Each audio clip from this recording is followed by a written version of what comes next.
Coach, we're going to start with Kellen Olson with Arizona Sports, followed by Dwayne Rankin. Hey, Monty, it was 72-42 in the second half. What'd you see that got you guys just going to that extent? Well, at halftime, we just talked about being more aggressive. We weren't sprinting with any urgency and transition defense. We were trying to blitz Rose in his pick and rolls, and they were not aggressive at all. And he was just able to get down the lane. He was causing a lot of problems for our defense. But we just talked about being more aggressive before we made any changes to our game plan. We were just talking about doing it harder, doing it with more urgency. And then, offensively, we had one of those eruptions in the second half. But to me, that was just a desperate effort by our basketball team in the second half. And when we play like that, with the competitive guys that we have, we can be hard to deal with. And we showed that.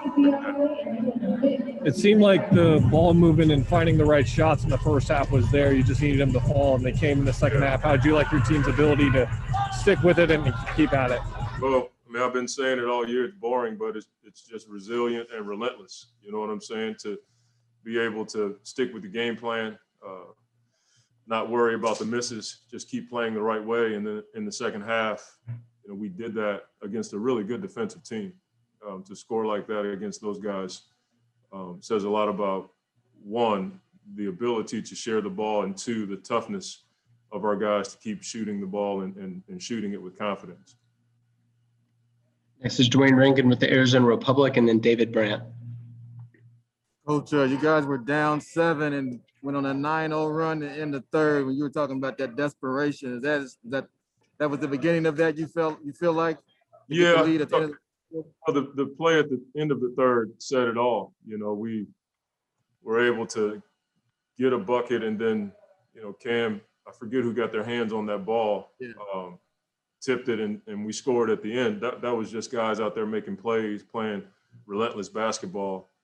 But I thought even before that, we were playing the right way. Our defense had stepped up, but that kind of gave us a bit of momentum. And when we get like that in front of our crowd, and we have our crowd in it, these fans in this city, we make this place a special place to play and a hard place to play for opponents. Just a quick follow that off. We carried over into the fourth, and we know how I guess feisty might be the word for Chris Paul. That he can get after in that sense. How much did you feel like that shifted momentum even more in you guys' favor during that little stretch there? Yeah, the end of the third gave us a bit of momentum, and then some things happened on the floor that got Chris going.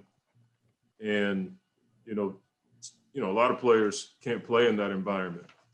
Chris thrives in it. And I thought that got our guys going. He started working on offense and doing his thing, but defensively, it seemed like we had 6-7 guys on the floor because we were just flying around making plays.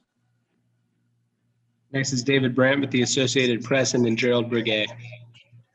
Hey, Monty, you were talking about Chris and how things happened to get him going. It looked like him and Tom Thibodeau were kind of getting into it on the sideline a little bit. Just wondered what happened there. And then also, you kind of made mention of it, but is Chris Paul one of the best players you've ever seen at playing kind of angry? Like you said, a lot of guys will get too emotional, but it seems he really feeds off that. Yeah, I can't speak to the stuff that happened on the floor, but I will say, I wouldn't say Chris is angry. I just think he's competitive. It just depends on, if you've been in those environments, nobody's out there trying to hurt anyone. That would, lead to one thinking you're angry. But when you're playing sports, things get heated, they get intense, and the competitive juices flow. As long as it's within the confines and the rules of the game, it's okay. And we've said, to our team, we have to be comfortable in those moments. And I think our young guys are starting to realize that it's okay as long as we don't cross the line, which we didn't. But Chris thrives in that environment. When the stakes get higher and the intensity gets higher, he's like, okay, let's go, bring it on. Next is Gerald Briguet with Fansided, and then Paul Richardson. Coach, speaking of that competitive environment, you got Jae Crowder back tonight. What did you see from him as far as his not just ability to knock down shots, but that same kind of competitive fire from a veteran and what he was doing on the defensive end? Well, the physicality was certainly there. You know, the ability to stay in front of the ball, the ability to, you know, beat guys to their spot.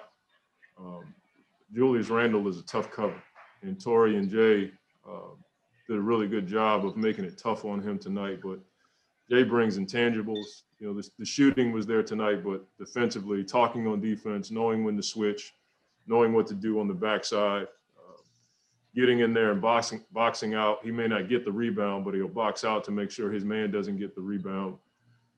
A lot of that stuff you can't teach. You know, he just has a really high IQ for the game, and he has the intangibles that help you win games. With this type of, you know, chippy, intense game, like a lot of these guys on this team haven't been to a playoff game before. How big is that for you guys with a younger squad to get games in like this before the postseason gets here? Obviously, it's important. You know, all the close games we've been in, the intense games we've been in, it gives, you know, a lot of our young guys who haven't played in a playoff game a chance to see what it's going to play like or be like. I talked about that the first road trip we went on out east where we played, I think, the top 5 teams in the East. All those games were like playoff games. And so that environment on the road was good for us. And now to have it here at home is pretty cool for our guys to get the juices and get the energy from our fans behind them and to be able to live in that and still play our style of basketball is important for us. Next is Paul Richardson with the Sports Cave, and then Barry Bloom. Coach, it also seemed like DeAndre Ayton really came through at exactly the right times when you needed him tonight, as well as it seemed like in the second half, there were no open threes for the Knicks. Every three they took looked contested. Just the energy, if you could talk to the energy of both of those things. Yeah, DA played with a great deal of energy tonight. In the pick and rolls, they were blitzing Chris and Book, and he was in the right spots at the basket. His ability to offensive rebound and get his hands on balls takes a lot of energy and force. But to have 26 and 15 in a game like this, and I thought he didn't block a ton of shots, but he distracted a lot of shots. And he was a presence tonight. And, you know, contesting shots is what you have to do. It's proven that the more you contest shots, the numbers, you know, come down for the offense. So that's who we are, the ability to contest without fouling. I thought in the first half, we went for way too many pump fakes. Second half, I thought we had a lot better pump fake discipline. And then we just contested shots. We were really good in being the second jumper. But we were in rotations because we were blitzing rows. So that puts you in rotations, and our guys were able to clog the paint in a shift and then get out to the shooters and contest without foul. My question is Barry Bloom with Sportico. Hey, Monty, 2 questions. Just playing off the last one, tell me what you think about Ayton's development over the course of the year, the 2 years you've had him. And then secondly, with the crowd, you're basically at half capacity here, maybe going even higher than that into the playoffs. How much does the team feed off that? Well, DA's, you know, he's a really good player. I mean, he's got a ton of ability. He's a freak athlete. He's got great touch around the basket and out to 15 feet. The thing that I've said about DA is he's probably one of our more unselfish guys. You know, he's always looking to pass the ball and make the right plays. All of our guys do that, but he doesn't get enough credit for that. You know, he's going to be dominant someday. Right now, he's approaching that. When he plays with force and plays with great energy, he changes not only our defense, but a number of aspects of our team. And, you know, the fans, we can get our gym that exciting and that loud with half capacity or whatever it was. You know, you can only imagine what it's going to be like when we get everybody in there rocking that joint, and I can't wait. All right, Chris, first is going to be Dwayne Rankin with the Arizona Republic, followed by Kellen Olson. First, Chris, happy belated birthday. You turned in a number that doesn't matter across your play.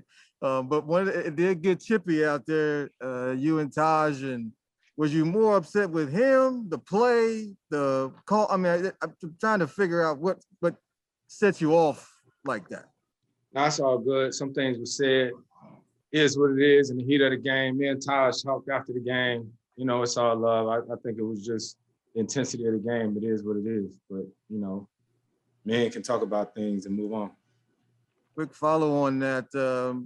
Monty was talking about you being someone that can thrives in that element, that everybody can't do that. How much you guys had momentum at the end of the third, and then that seemed to get the crowd going even more. Did you sense that, you know, gave you guys even more juice?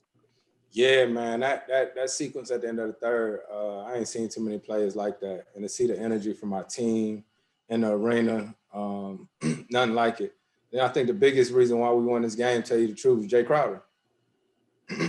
I mean, it's my first year playing with Jay, and he's one of my favorite teammates that I ever played with, man, because the shoot around today, we didn't know he was playing.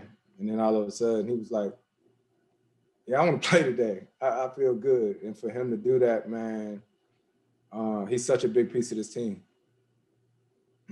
Next up is Kellen Olson with Arizona Sports, and then Paul Richardson. Hey, Chris, with the way the Knicks were defending you and Devin, it was going to come down to DeAndre and the shooters a lot of the time, and they delivered for you guys. You talk about trust all the time. Is this another moment where you can build that trust as a team? Yeah, this was such a good game for us because, yeah, y'all remember last time we played them in New York. That team right there, man, they play the right way. They play with the right energy. They make every game feel like a playoff game because they don't take any possessions off, and I think it's good for us to have games like that against teams like that because they make you build that trust and they make you beat them. Next up is Paul Richardson with the Sports Cave, followed by Nick Friedel. You know, Chris, you mentioned it at the end of the third quarter, but could you also just talk about Cam Payne and his growth and his filling out the game and how he's progressed over this year? Man, Cam's so good. I mean, Cam is really, really good. And like I remember Cam in OKC, and you can see the growth in him, not only as a player but as a person. You know, the way he approaches the game. I remember on that road trip we was on when I found out Cam wasn't playing, I was like, what? You know, you just get so dependent on each other, and there's a trust factor there. And Cam been doing that all season for us. Next is Nick Friedel with ESPN, and then David Brandt. Chris, Monty was just saying that when you guys play with the desperation that you did in the second half, you can be tough to deal with. In your experience, can a team earn the respect throughout the league with the way in which you guys have played throughout this season, or can that respect only be earned when you prove it in the postseason? I mean, it depends on who you're talking to. You obviously got to earn your respect during the postseason, but, you know, guys, I think in this league respect how you compete on a nightly basis. We got a lot of good guys on our team who compete, you know, and they put the work in. And, you know, I think we got a team who we don't really worry about that as far as other people because we know the work that we put in and day out. And as long as you do that, you can you cool. Do you feel like this team is ready to make that push in the postseason, given what you've seen? I mean, we got a few games left. Nothing gets you ready for the postseason like the postseason. You know what I mean? Nothing like it. You can say this game was like it, this was like it, but we got to get to it first. Final two questions are David Brandt with the Associated Press and Gina Mizell.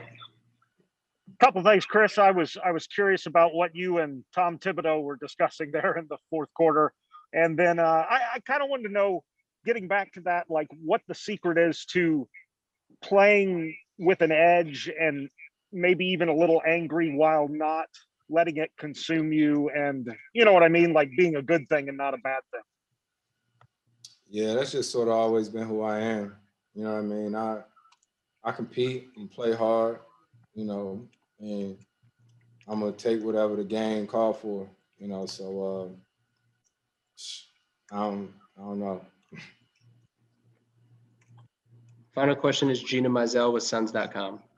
Hey, Chris, I wanted to go back to your point about Jae Crowder from a bit ago. Just, obviously we can see his shot making, we see his toughness, but just what else does he bring on the floor that maybe in this particular game that we don't notice or that we don't see? Just a lot, man. It's a trust factor.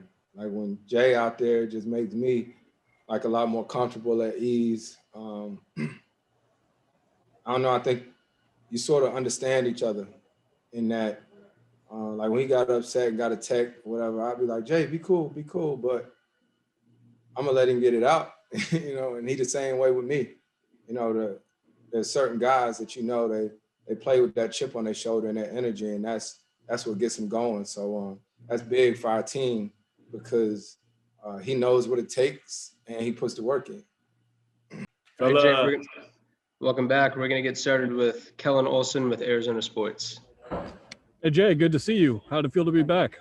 It felt great. It took me a minute to get my rhythm a little bit, but the timing of the game came back slowly as the game progressed. So it just felt good to get back out there with the guys.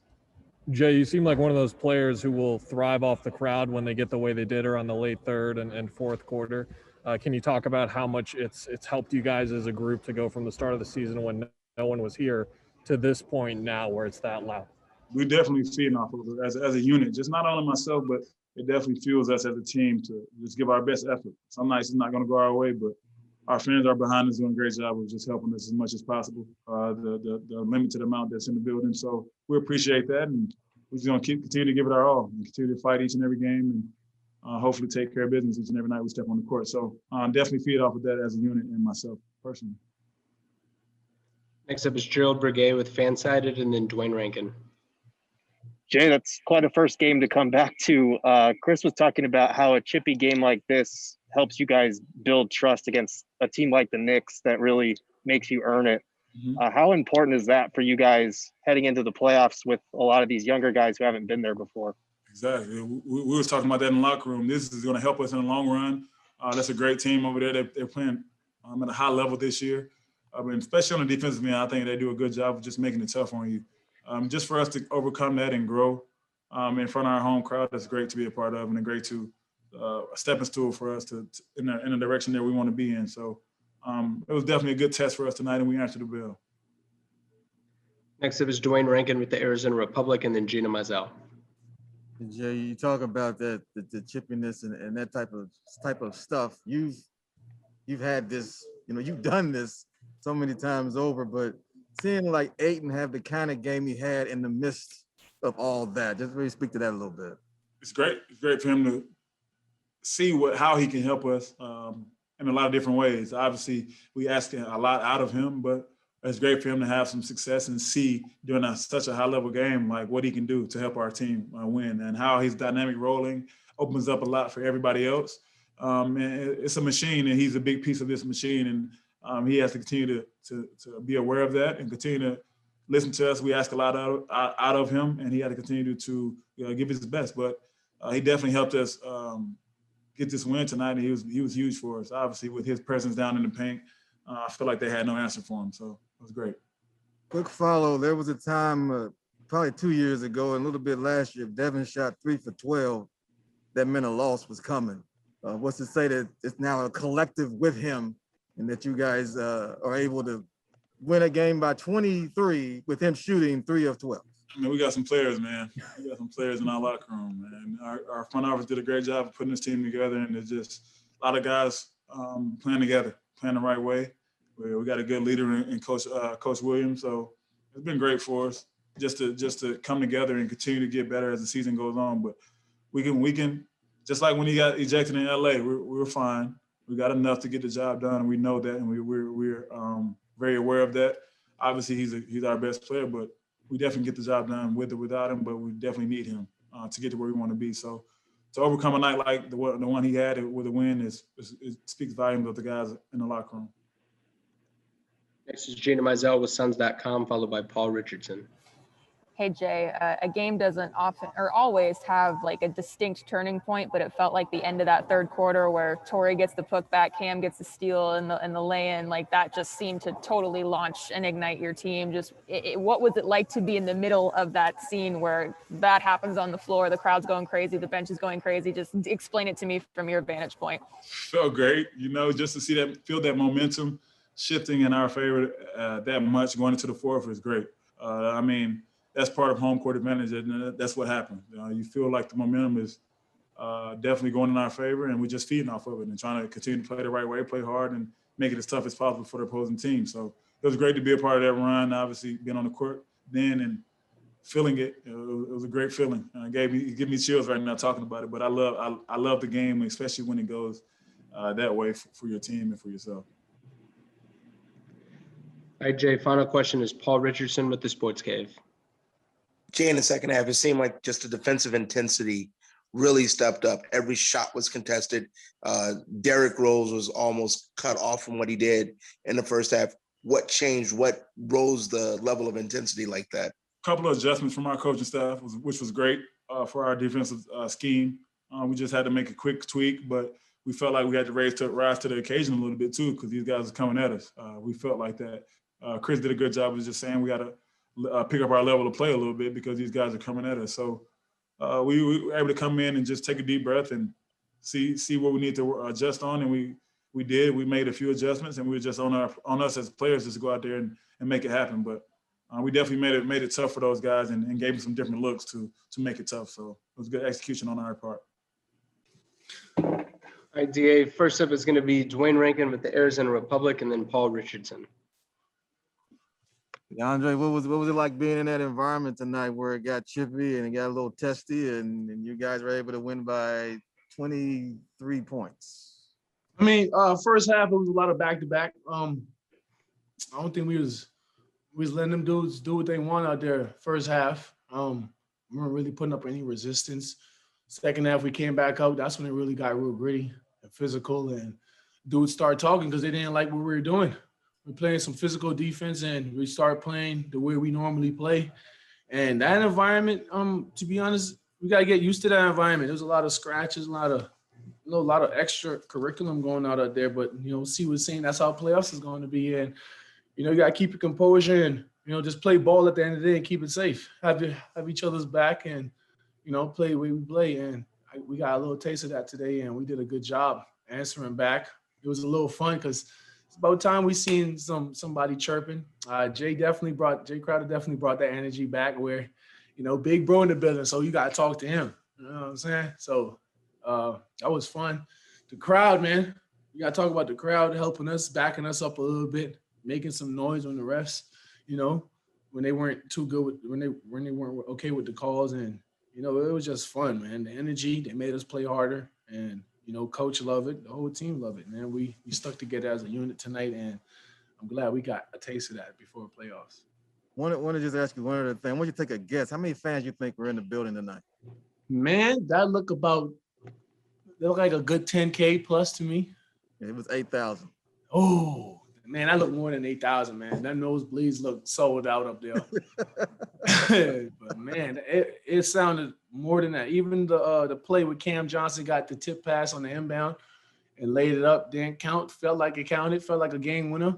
The way how I saw a coach, reacted to it, it felt like we won the whole game. And, it could tell you what type of energy was in there. The atmosphere was lit.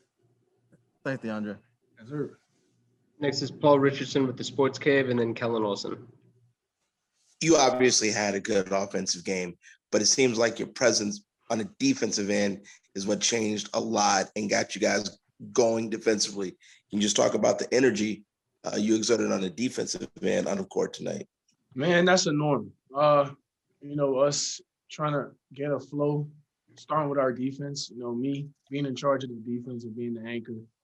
That's a requirement, man. That's every night, try to get it going on that end of the floor. And, we do anything we want on the offensive end, but our defense is what generates our offense. And, that was the main goal tonight, stop letting these dudes feel comfortable. And, second half, we stepped it up a little bit. Next up is Kellen Olson with Arizona Sports, and then Gina Mizell.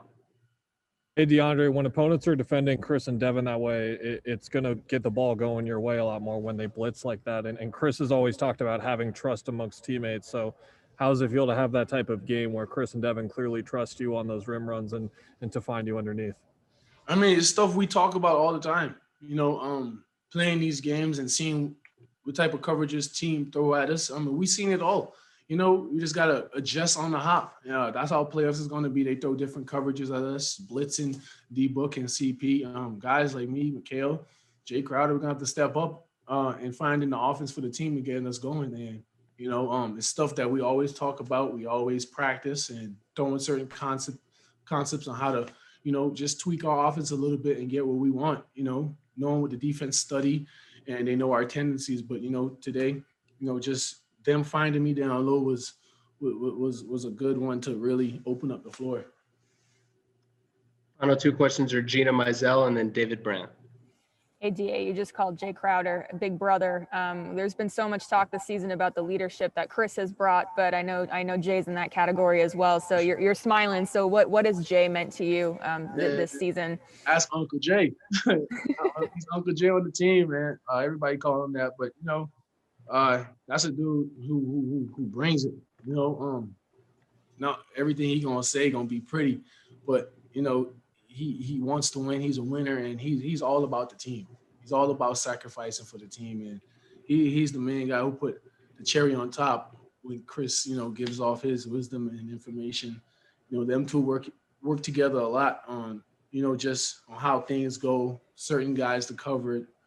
Certain teams, what they gonna throw at us. And today, with all that yapping and you saw who was in it really. So they had it, they handle it, and that's why we call them big bro, because they got it.